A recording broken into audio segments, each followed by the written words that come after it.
What is going on, everybody? Welcome back to the channel. After Sound here, bringing you Splinterlands content every single day. We also stream right here in this channel every Tuesday, Thursday, and Sunday morning, so come by and say hello. All right, guys, I wanted to talk about DEC and why there could potentially be a significant supply crunch coming up. I mean, obviously, we know land is going to do its thing, and hopefully tower defense following that, but again, I'm not even trying to get bullish in this video. I know that I just said there could be a massive supply crunch coming, but it's because I'm looking at how much DEC is in the pools from larger landholders. So before we even get there, let's just take a look at the DEC supply here on Hive. It is currently under 4.7 billion tokens on the Hive blockchain. And keep in mind that when we take into account that the fact that, let's see, rich list, and we go to DEC, you can see here that the DAO has now 70 million, right? 70 million DEC. So if we go back to that, it's actually less than 4.6 billion simply because of the fact that we've locked 70 million of that up in the DAO. And, you know, until we decide to do something with it, it's not going to be a major factor.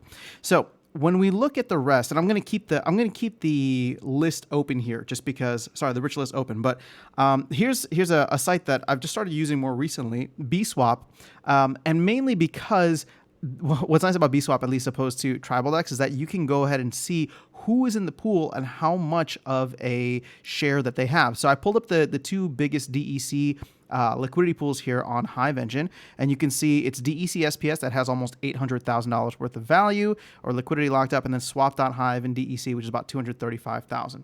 So if you go to this little button here, you can actually see who is in the pool for how much. And, you know, surprise, surprise, look at Vugtis at the top, with almost 20%, almost, well, we'll just say 19% of the total liquidity locked in here. And when you calculate how much DEC that currently is, it's 89 million, but obviously paired with the equivalent amount in terms of SPS. I mean, that could be like 180 million DEC just right there.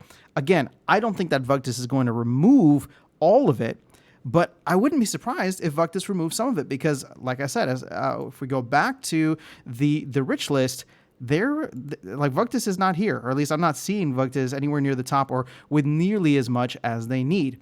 Now, obviously, people are collecting slowly and steadily, but, I don't see Aggie, for example, on here. We know Aggie is a big fan of liquidity pools. So who else do we see? I believe Smolp is him. And then when we go to the other side, let's go to swap.hive and DEC. This has significantly less liquidity, but, there's SPS Whale, there's Aggroed right there with, 1.4% or about 2 million DEC in liquidity. I mean, these are all people that I'm expecting to heavily go into land when it first comes out. I mean, the returns are going to be at the highest probably at that point in time.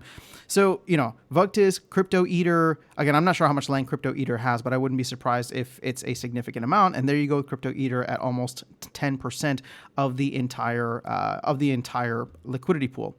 So the reason I say a crunch is mainly because it's the simple fact that if we start to remove liquidity and we increase the demand for DEC in this time, we could see some crazy volatility. Now, does that mean we get to peg and stay above peg forever? No, not necessarily. These could all be major one-time transactions, which allow us to potentially burn a lot of SPS, right? Because if we spike up above the peg price, I bet you'll see a lot of people take whatever SPS they have available to them and just start burning it for DEC because you can make an immediate return on that. And then potentially even go back and start to buy SPS with the DEC that they just sold at a premium, right? So it's an interesting kind of life spiral, as we call it.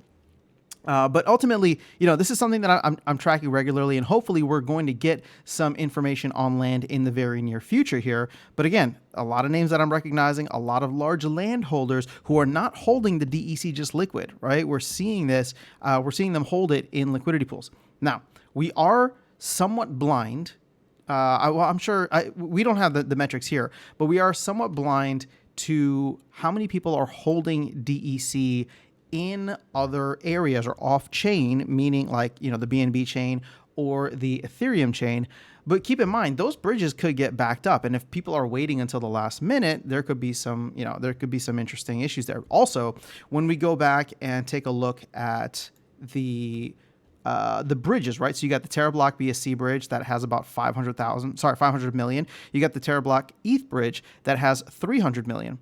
My guess, and I mean, this isn't even a guess, but I'm like highly positive that we have more than 500 million on the BNB chain. We have more than 300 million on the ETH chain. So what happens if there's a massive rush in and all of a sudden Terablock BSC and Terablock ETH don't have enough? I'm not sure, but my speculation would be, well, maybe they'd get some from the team since they're a partner.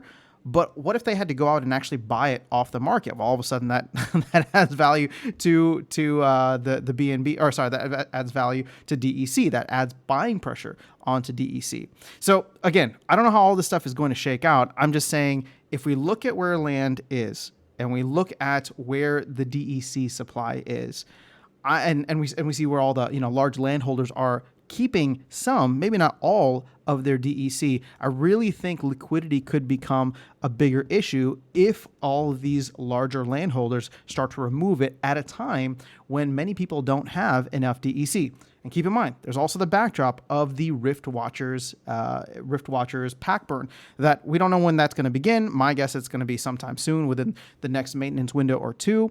And if for example we see some awesome airdrop coming up next, a lot of people could be topping off their pack count and airdrop points just to make sure that they're getting that. But we'll be following this as we go along. But before what I think is potentially going to be a massive wave into DEC demand comes in for land, I just wanted to take a quick overview of where we're at. Now, again, I'm not trying to make like bullish content just to be bullish, but it's more so just trying to look at what the numbers are, where certain players or large holders are keeping their assets, and what the expectation will be for when land actually comes live. Because at the end of the day, right, like you look at Cryptomancer, for example. Cryptomancer's holding the DEC liquid, right? And I haven't seen, we didn't see Cryptomancer's name in the top area there. But something that Aggie pointed out in recent Town Square that just kind of blew my mind was the fact that Cryptomancer, who has 3 regions,